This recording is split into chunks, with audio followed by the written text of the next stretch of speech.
With the show well into pre-production and growing anticipation for its debut, I thought it would be fun to talk about 5 things I'm really looking forward to seeing in the animated show. If you're new to the channel, hello, welcome. I'm a big Critical Role and D&D fan generally, and I've done quite a few videos focused on Vox Machina, but the Mighty Nein were my gateway drug into Critical Role, as I'm sure they were for many of you watching. So I am just desperate to brainworm and imagine what we have to look forward to. Please bear in mind that these are my own personal opinions and that they are in no particular order of desire. In a show that ran over 100+ episodes, there's a lot of things to choose from, and I'm sure you all have your own wants and wishes for what you would like to see given the full animation production treatment, like we've seen so many great moments from Campaign 1 receive. Make sure to leave your suggestions in the comments. I'm super curious to see what other fans go with on this. It should also go without saying that there will be major spoilers for Critical Role Campaign 2 ahead. Alright, without further ado, let's dive in. Starting with, and if I'm being completely and utterly honest with myself, my favourite story arc of the Mighty Nein, the Avantika Arc. This swashbuckling pirate adventure had so many great moments over its run, with particularly strong scenes for Ford, Bo, and Caleb. That wall of fire moment on the docks still gives me chills. We also have some fascinating locations like the Diver's Grave and Dark Toe to add a little spice to this arc. Speaking of spice, this arc also introduces an iconic antagonist, Avantika, who stole so many scenes in the original streams and brings a chaotic, intense, and dare I say sexy, flavour to things, as well as attempting to sow division within the party. Whoever the Crit Role crew bring in to voice Avantika is going to have an amazing time with this role, seducing the rest of the Mighty Nein.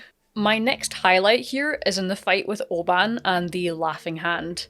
I do love the reprisal of this fight in the cathedral later on in Campaign 2, but there's something so stressful and brutal about this first encounter. That something is the party getting their shit rocked, physically and emotionally. The Laughing Hand is still one of the creepiest little dudes that Mr. Mercer has ever thrown his players' way. A seemingly unstoppable opponent who I'm sure the sound team in particular will have a field day with making the animated version as creepy as possible. The sheer intensity of every member of the Mighty Nein trying to get out alive against an opponent who is clearly too strong for them at this moment in time had me pulling my hair out the first time I watched it. Made especially bad by having Yasha, through some mind-controlling machinations, turn against the party. That whole scene could be a glorious cliffhanger to an episode that would have me frothing at the mouth for more. Speaking of a certain beloved barbarian, I really hope that Yasha's story gets a similar revamp like Pike in Vox Machina. I actually didn't get a lot of time with Yasha throughout most of Campaign 2, but there's so much that could be done to rectify this in an animated version that finds ways to include Yasha in the story. It would be nice in particular to see her bonding a little more with all of the members of the Mighty Nein in different ways that we saw a tantalising glimpse of in Campaign 2 when Ashley was able to play for longer runs of sessions. One of my go-to rewatch scenes of Campaign 2 is that incredibly hilarious and awkward interaction between Yasha and Not in camp talking about Caleb's tragic past in the most clunky way possible. Leaning more into that charming awkwardness Yasha has with other people would be so endearing, especially as she grows closer to them and inevitably starts caring about them. That would make certain future scenes in her arc all the more painful. You all knew this was coming, or maybe you didn't. Of course, I'm talking about Molly Mock's early, gut-wrenching, and still brutal early exit from Campaign 2. That untimely player character death caused shockwaves in the Critical Role fandom and beyond at the time. The animated version should be no different, especially to the casual viewer who somehow hadn't been spoiled in all the years since that moment happened.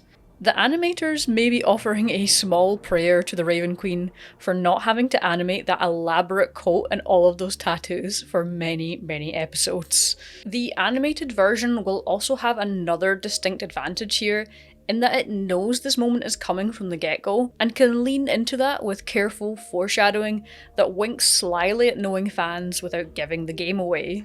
They can also really take their time to build Molly up as an even more beloved character, if that's even possible, just to make the blow all the more brutal. I realise I'm talking about inflicting a lot of suffering on the audience here, but I'm a sucker for angst, and if you're a Critical Role fan, you likely are too. There's no way I could do a list like this and not include the Cupcake incident. I've watched this particular scene be animated by talented critters over the years, and that has only increased the hype for a fully produced version. Everything about this moment rightfully makes it so iconic in the fandom. From the setting up of the creepy as hell hag's hut, to the hag herself being absolutely terrifying and so integral to Veth's story, to the verbal joust between Jester and the hag, with Jester seemingly on the back foot. The rug pull Laura Bailey pulls on Matt and the rest of the cast here was so jaw-dropping and well executed that I am craving this scene. There are so many moments from Campaign 2 that I could talk about, but then we'd be here as long as a Critical Role livestream, and I'm sure you all have better things to do, like watch a Critical Role livestream. I've had to restrain myself from talking about Hotboy Essek in particular because that would just turn into a incoherent ramble. All I'll say about that funky little drow is that I hope Matthew chooses to voice him. Please do let me know what moments from the Mighty Nein you would love to see animated and why. Though I can assure you this comment section will have no sway on what the Crit Role team do with the series, which seems to be in the storyboarding stage of pre-production at the moment. And if you did enjoy this video and want to support more of this kind of content, be sure to let me know by hitting that subscribe button, and you can also support me directly by pledging to my Patreon, which is linked in the description. There you'll get first access to these videos before anyone else, and also help pay my bills, and probably knowing my impulse buying more dice that I definitely don't need.